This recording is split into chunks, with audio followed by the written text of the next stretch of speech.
Today I'm going to do some casting, but I'm going to try and answer the question of what is best to cast with. I'm going to be using plaster of Paris, Moldmaster stone cast powder, Portland white cement on its own, and then some Portland white cement mixed with this very fine white sand. And this is for aquariums and things like that, but sand and cement normally works really well, but this isn't a very gritty sand, it's a very fine one. Each one of these products I'm going to cast in this mould, which is quite a large mould, and I'm also going to cast it in this one as well, which is a small shallow mould. And we can see which is the strongest one, the heaviest one, the lightest one, or the best one for home casting.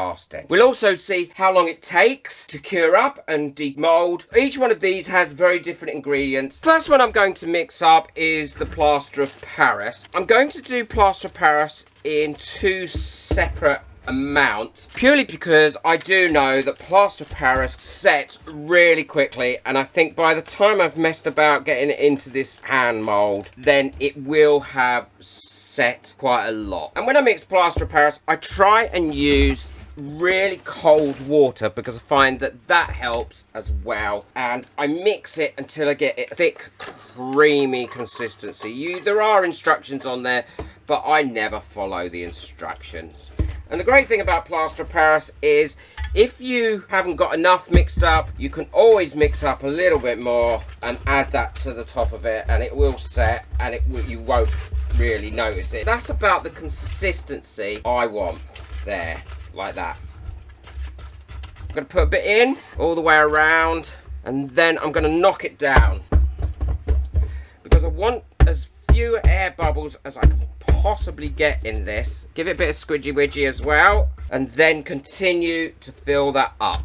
And plaster of Paris is made of just gypsum, and that's why it's soft and cures really quickly. And the other thing about plaster of Paris is when it is curing, it will give off a little bit of heat, but not too much. So don't worry too much about that.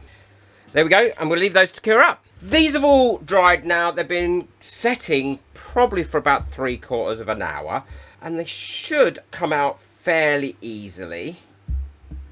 But be gentle. You don't want to be really boisterous with them, because the last thing you want to do is break them.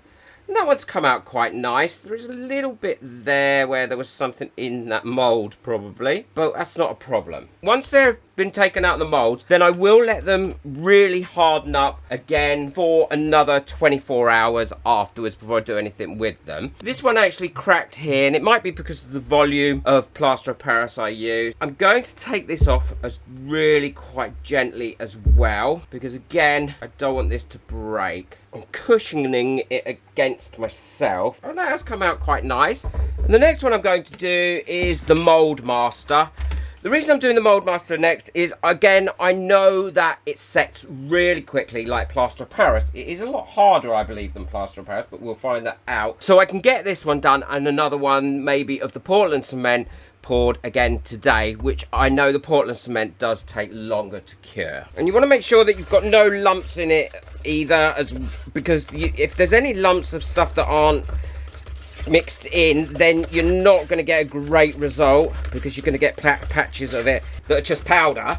So what I do is I keep scraping across the sides if there's any that has lumps in it.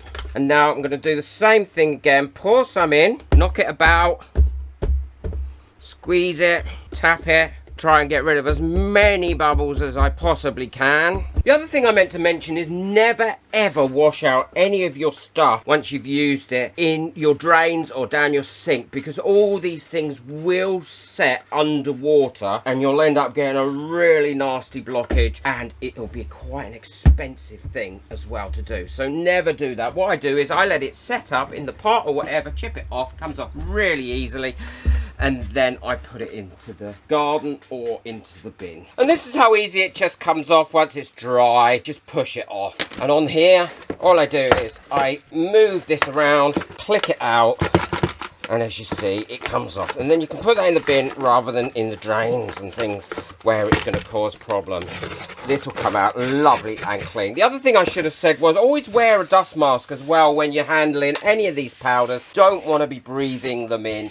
So for safety's sake, eye mask and eye protection as well is important. Well, these have been drying now or hardening for about 30 minutes. I think they're ready to come out of their mould. Now that's come out really well. There's not many air bubbles in that, and that seems to have come out nice. Master cast, stone cast.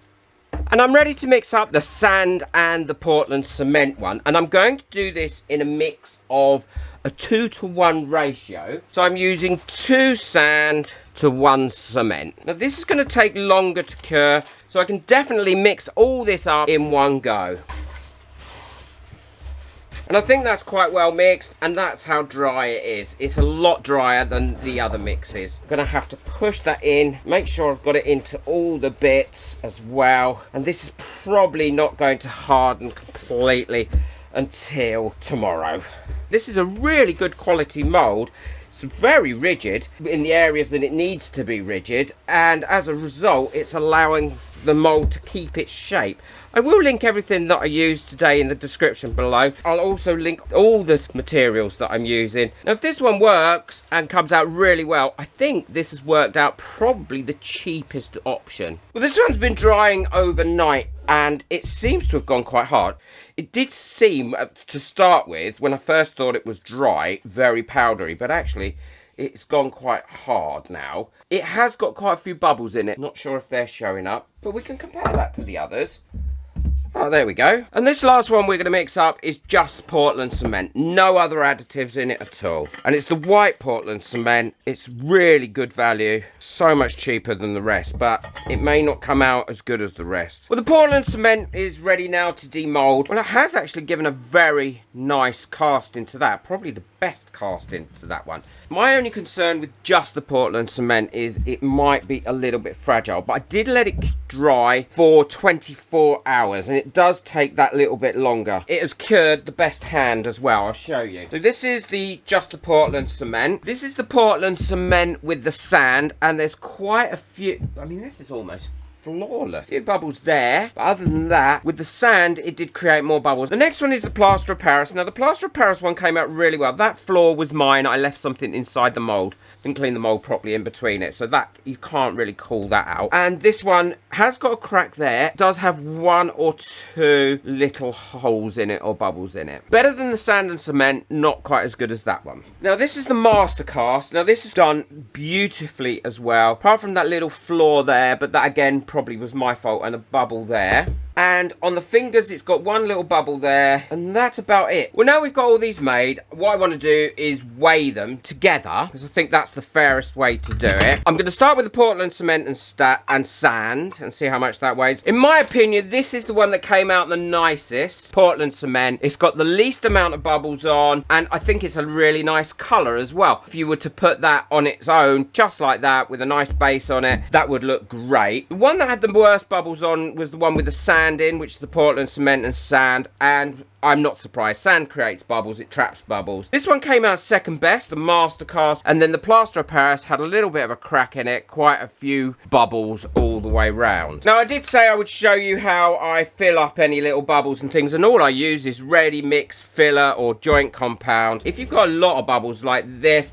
so for instance on this hand bit there's quite a lot of bubbles, all I would do is I would rub that in really well all the way around there until it filled all those bubbles. I would then give it a couple of minutes to dry, rub over it with a sponge before it was fully dry, and that way, see, all those bubbles are now filled in there. I'm going to paint them anyway, and that's an easy way to fill up any bubbles that you may have on a casting like this. I fill things quite a lot.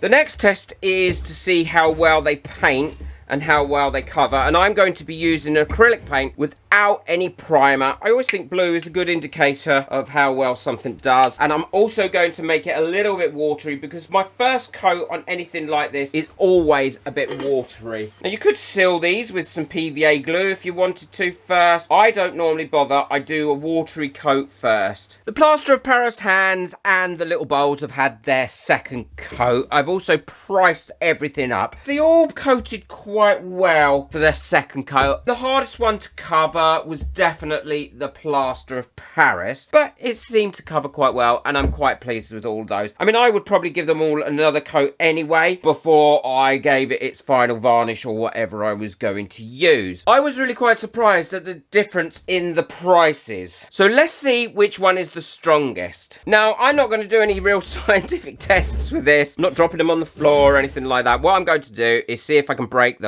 Well, I can't break the plaster of Paris. I definitely can't break the master cast. Couldn't break the Portland cement and sand, but the same amount of effort I could break the Portland cement. So that is definitely not the strongest. That is the weakest one. So now what I'm going to do is hit them with a small hammer, but not too hard. So this is the plaster of Paris. Broke easy. This is the master cast stone. Didn't break. And this is the Portland cement and sand. No. Didn't break. So that's the second weakest. Broke into 3 pieces. So let's hit them a little bit harder. Okay, that broke. And that broke. So equal strength, the master cast stone. And to be honest, I belted them a little bit quite hard, quite sharp. And you're not going to be doing that with your pieces anyway, are you? You're going to take care of them and treat them with a bit of respect. Now, I didn't break up the hand because what I'm going to do is repaint these and sell them at a craft fair or somewhere because I'm not going to waste them. I'll either be using the Portland cement on its own without the sand because I can't be doing with the bubbles. And if I'm in a hurry, I'll be using master cast stone because to me that has cured lovely. Let me know if you found this useful, if you casting or if you use something completely different. I'd be really interested to find out. If you'd like to buy me a coffee for my experiment and to help support this channel and help me save for my 3D printer, then the link for that, along with the free link to be a member of my website, is in the description below. Please boot the like button and check out the video that I've got coming up next, which is a casting one I think you'll really enjoy. How to cast really simple to give yourself a really nice bespoke piece of statue or ornament. Take care, enjoy your crafting, bye.